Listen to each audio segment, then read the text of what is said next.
একটু সচ্ছলতা আর সন্তানদের সুন্দর ভবিষ্যতের আশায় বসতভিটা ও জমিজমা বিক্রি করে এবং এনজিও থেকে ঋণ নিয়ে ইউরোপে পাড়ি দিয়েছিলেন বাগেরহাটের মোহাম্মদ জেন্নাত খান খোকন। কিন্তু কাজ না পেয়ে দীর্ঘদিন হতাশা, দুশ্চিন্তা ও ঋণের যন্ত্রণায় ভুগে তিনি ইতালিতে আত্মহত্যা করেন বলে দাবি পরিবারের। উপার্জনক্ষম একমাত্র মানুষটিকে হারিয়ে এখন দিশেহারা তার স্ত্রী, ৩ মেয়ে ও বৃদ্ধা মা। কোনো কিছু নেই যে আমি এই বাচ্চা তিনটের মুখে দেবো, আমার বাচ্চা তিনটে খাইয়ে না খেয়ে দিন যায় আমার বাচ্চা তিনটের। আপনাদের কাছে আমার এটুক দাবি অনুরোধ, আমার বাচ্চারা জানি বাপের লাশটা দেখতে পারে। আপনাদের কাছে আমার এটুক দাবি অনুরোধ, আমার সন্তান তিনটে জানি বলতে পারে যে আম্মু আমার বাপের খবর কই, আমি জানি বলতে পারি এই যে তোমার আব্বা।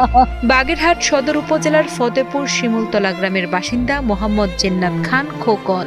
৯ মাস আগে তিনি প্রথমে বাংলাদেশ থেকে বুলগেরিয়া যান। পরবর্তীতে তিনি ৩ থেকে ৪ মাস আগে বন্ধুদের প্ররোচনায় পড়ে নিজের শেষ সম্বল জমি বিক্রির পাশাপাশি আত্মীয় স্বজন ও বিভিন্ন এনজিও থেকে ঋণ নিয়ে প্রায় ১৫ থেকে ২০ লাখ টাকা খরচ করে ইতালিতে পাড়ি জমান খোকন।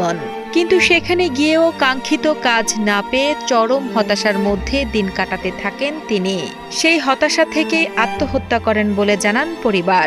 আমার ইটে পিঠে কিছু নেই, সব বেঁচে কিনেতে চলে গেছে। তার ৩টে বাচ্চা আছে, আমি সেগো কি করে খাবো, কি করে ভরাবো?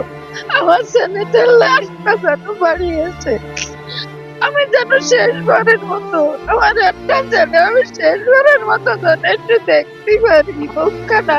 তার কোনো ডকুমেন্টস ছিল না, সে বুলগেরিয়াতে গেছিল বৈধভাবে, কিন্তু বুলগেরিয়া থেকে যখন ইটালিতে যায় সেটা পানিপথে যায়। বাড়ির টেনশন, বাচ্চা কাচ্চার টেনশন, তার এক বিন্দু জায়গা নাই এবং কোনো কাজ ছিল না, এই কারণে সে সুইসাইড করেছে বা আত্মহত্যা করেছে। আমরা চাচ্ছি তার লাশটা যেন ভালোভাবে দেশে আসে এবং ওইখানে যারা আছেন প্রবাসী তাদের কাছে বিনীত অনুরোধ করছি, আপনারা সবাই দয়া করে আমার দুলা ভাইয়ের লাশটা দেশে পাঠানোর ব্যবস্থা করবেন, কারণ এখান থেকে পরিবারের 7টা টাকা দেওয়ার সামর্থ্য নাই।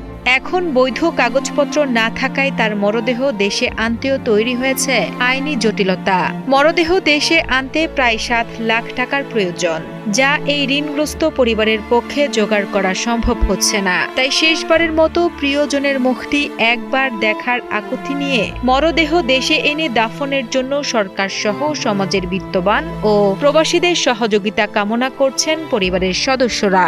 আমি সরকারের কাছে অনুরোধ করব যে তার লাশটা আনার জন্য দেশে, এবং এলাকাবাসীরও সবার দাবি তার লাশটা দেখুক এবং এই পরিবারের দিকে 3টে বাচ্চার মুখের দিক তাকায় সরকার যাতে কালকে সংসারটা কেমনে চলে কিভাবে অন্তত দেখার জন্য আমি অনুরোধ করতেছি সরকারের কাছে।